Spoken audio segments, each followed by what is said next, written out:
নমস্কার শ্রোতা বন্ধুরা, আপনারা শুনছেন স্যার আর্থার কোনান ডয়েলের রচনা থেকে সংকলিত ধারাবাহিক রহস্য গল্প উইস্টেরিয়া লজে হত্যা। গল্পটি একজন ভয়ঙ্কর অত্যাচারীর বিরুদ্ধে একদল অত্যাচারিত মানুষের প্রতিশোধের। তদন্তে হোমস উইস্টেরিয়া লজ থেকে আধ মাইল দূরে একটি বড় বাড়ি ও তার সদস্যদের সন্ধান পান। বাড়িটির কর্তার নাম মিস্টার হেন্ডারসন, এক অদ্ভুত চরিত্রের মানুষ। তার ছায়াসঙ্গী সেক্রেটারি লুকাস, সেও একজন বলিষ্ঠ চেহারার সন্দেহজনক লোক। আর রয়েছেন মিসেস বার্নেট, হেন্ডারসনের দুই মেয়ের শিক্ষয়িত্রী। সকলের আচরণই বেশ সন্দেহজনক। তারপর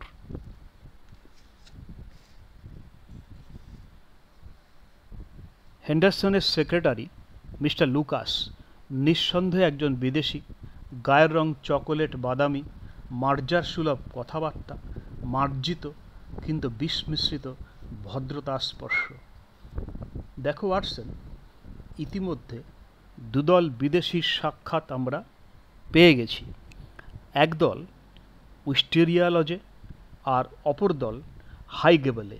কাজেই আমাদের ফাঁকটা ক্রমশ ভরাট হয়ে আসছে। এই দুই বিশ্বস্ত বন্ধুই বাড়ির কেন্দ্রবিন্দু, কিন্তু বাড়িতে আরও একজন আছে আমাদের বর্তমান উদ্দেশ্যের সাথে, যার গুরুত্ব অনেক বেশি। হেন্ডারসনের দুটি মেয়ে আছে, 11 এবং 13 বছরের।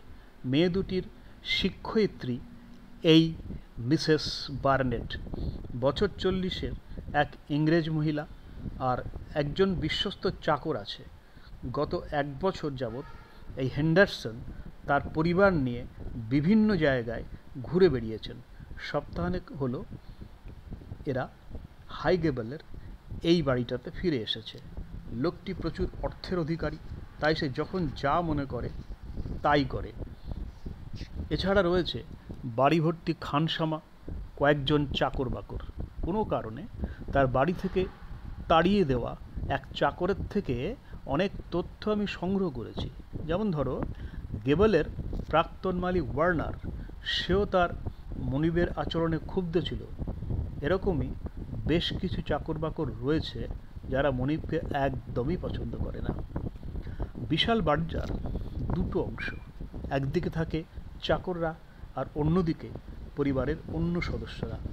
হেন্ডারসনের যে বিশ্বস্ত চাকরটি পরিবারের সকলের খাবার পরিবেশন করে, সে ছাড়া ওই দুটো অংশের মধ্যে কোনো যোগসূত্র নেই। শিক্ষয়িত্রী এবং মেয়েরা বাগান ছাড়া কোথাও খুব একটা যায় না। হেন্ডারসন সর্বদা কৃষ্ণাঙ্গ সেক্রেটারি লুকাসকে সঙ্গ নিয়ে চলাফেরা করেন। চাকররা বলাবলি করে তাদের মনিব কিছু একটা জিনিস খুব ভয় পায়। সে বহু মানুষের কাছ থেকে টাকা ধার নিয়েছে, কখন কোথা থেকে তারা আসবে পাওনা আদায়ে সেটাই তার ভয়। কিন্তু টাকার জোরে সে সবসময়ই আদালত এড়িয়ে গেছে। ওয়াটসন, ধরো এই অদ্ভুত বাড়িটা থেকেই ওই চিঠিটা এসেছিল, এবং পরিকল্পনা মতো কোনো একটা কাজ শেষ করার জন্য গার্সিয়াকে আমন্ত্রণ জানানো হয়েছিল। আমি প্রশ্ন করলাম, কিন্তু চিরকুটটা কে লিখেছিল? অবশ্যই কোনো মহিলা যে ওই বাড়িতেই থাকে। শিক্ষয়িত্রী বার্নেট ছাড়া আর কে হতে পারে?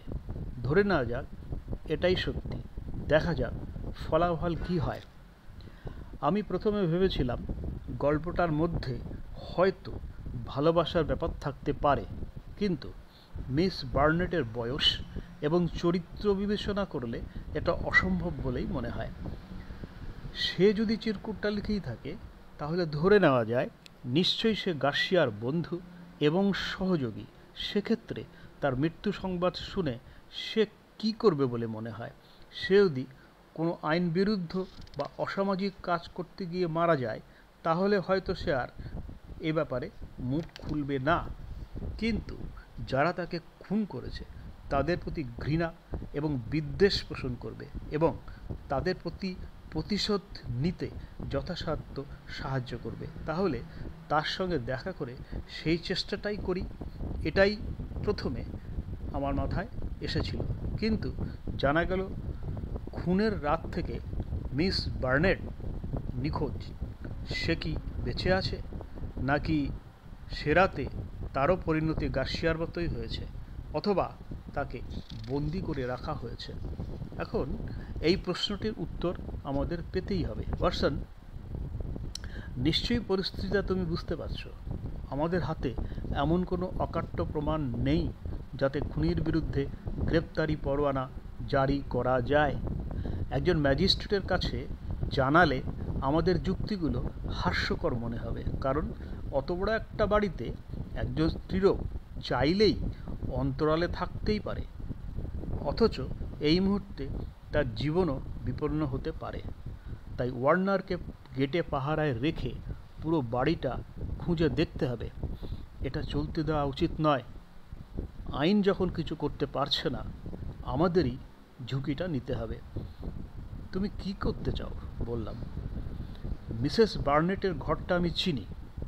বাড়ির বাইরের দিক থেকে একটা ছাদ দিয়ে সেখানে যাওয়া যায়। আমার ইচ্ছা আজ রাতে আমরা দুজনে সেখানে পৌঁছাবো এবং রহস্যের একেবারে মূলে আঘাত করার চেষ্টা করব। প্রস্তাবটা যে আদৌ সুখকর নয় সেটা বুঝতে বাকি রইল না। একে তো খুনের পরিবেশে ঢাকা একটি বাড়ি, আবার তার মধ্যে বসবাসকারী মানুষগুলির সব অদ্ভুত চরিত্রের। অতএব সেখানে কি বিপদ ওত পেতে আছে আমরা জানি না। কাজটা বেআইনিও বটে। আমার উৎসাহ ঠান্ডা হতে শুরু করলো, কিন্তু হোমসের ইস্পাত কঠিন চাউনির মধ্যে এমন কিছু একটা ছিল যার জন্য প্রস্তাব উপেক্ষা করতে পারলাম না। এটাও আমি বুঝেছি একমাত্র এই পথ দিয়েই সমাধান আসবে। তাই নীরবে হোমসের হাতটা চেপে ধরে সম্মতি জানালাম। আমাদের তদন্তের একটা দুঃসাহসিক পরিণতি ঘটুক, এটা বোধহয় নিয়তির ইচ্ছা ছিল না। তখন প্রায় 5টা বাজে। মার্চের এক শীতের সন্ধ্যা ধীরে ধীরে নেমে আসছে। এমন সময় একটা গ্রাম্য লোক সবেগে আমাদের ঘরে ঢুকে গেল। হাঁপাতে হাঁপাতে বলল, মিস্টার হোমস, তারা পালিয়ে গেছে। শেষ ট্রেনটায় তারা পালিয়েছে। মহিলাটিও বেরিয়েছিল, তাকে একটি গাড়ি করে আমি এখানে নিয়ে এসেছি। হোমস উঠে পড়ে চেঁচিয়ে বলল, সাবাস ওয়ার্নার, সাবাস। ফাঁকগুলো ক্রমশ ভরাট হয়ে আসছে ওয়াটসন। অর্ধমূর্ছিত অবস্থায় এক মহিলা গাড়িতে বসেছিল। তার শুকনো মুখের উপর সাম্প্রতিক উৎপীড়নের চিহ্ন স্পষ্ট। মাথাটা বুকের উপর ঝুঁকে পড়েছে। তাকে আফিং খাওয়ানো হয়েছিল।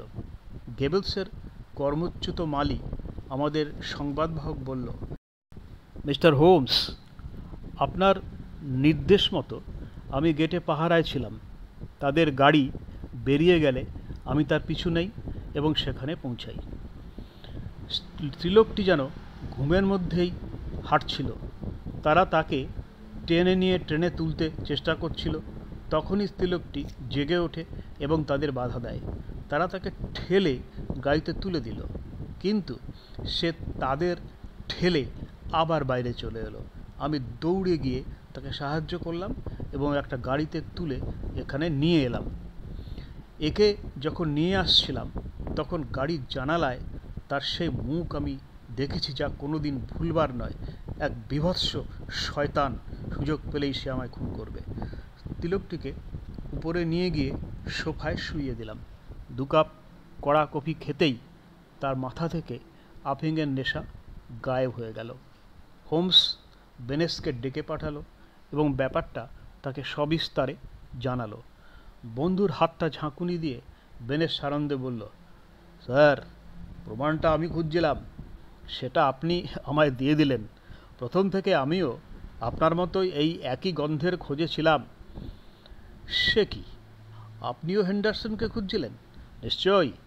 মিস্টার হোমস, আপনি যখন ওই হাই গেবলের ঝোপের মধ্যে হামাগুড়ি দিচ্ছিলেন, আমি তখন একটা গাছে চড়ে আপনাকে লক্ষ্য রাখছিলাম। বুঝতে পারছিলাম না কে প্রমাণ প্রথমে পাবে। তাহলে কাফরিটাকে গ্রেপ্তার করেছিলেন কেন? বেনেস মুচকি মুচকি হাসতে লাগলো। আমি জানতাম হেন্ডারসন বুঝতে পেরেছে যে তাকে সন্দেহ করা হচ্ছে, কাজেই যতদিন সে নিজেকে বিপন্ন মনে করবে ততদিন ঘাপটি মেরে থাকবে। ভুল লোককে গ্রেপ্তার করে তাকে এই বার্তাই দিতে চেয়েছিলাম যে তার উপর থেকে আমাদের সন্দেহটা চলে গেছে। আমি জানতাম তাহলে সে এখান থেকে সরে পড়বে আর আমরাও মিস বার্নেটকে পেয়ে যাব।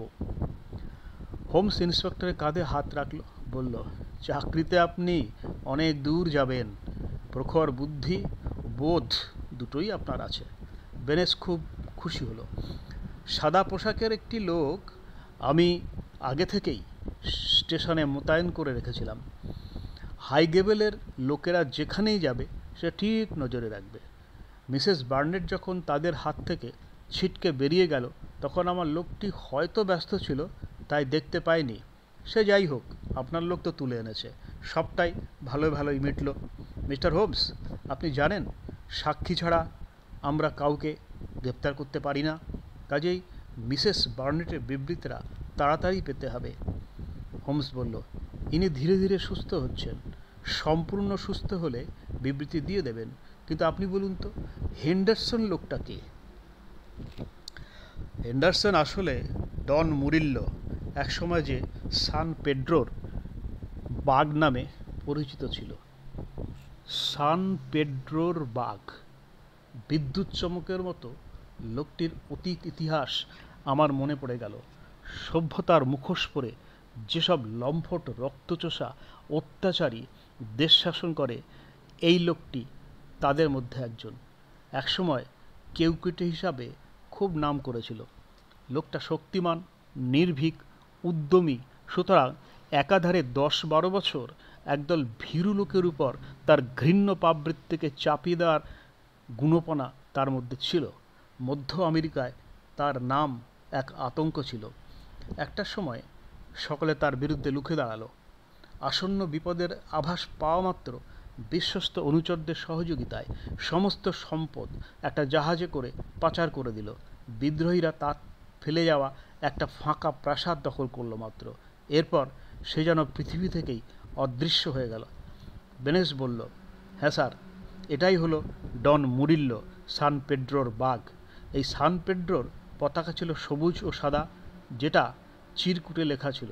যদিও সে নিজের নাম পাল্টে হ্যান্ডারসন রেখেছিল, কিন্তু তার সন্ধানে প্যারিস, রোম, মাদ্রিদ হয়ে বার্সেলোনায় পৌঁছাই এবং তার খোঁজ পাই। প্রতিহিংসা নেবার জন্য তার বিরোধীরাও তাকে খুঁজছিল, আর সবেমাত্র তারা তার সন্ধান পেতে শুরু করেছিল। মিস বার্নেট ততক্ষণে উঠে বসে মন দিয়ে কথাগুলো শুনছিলেন।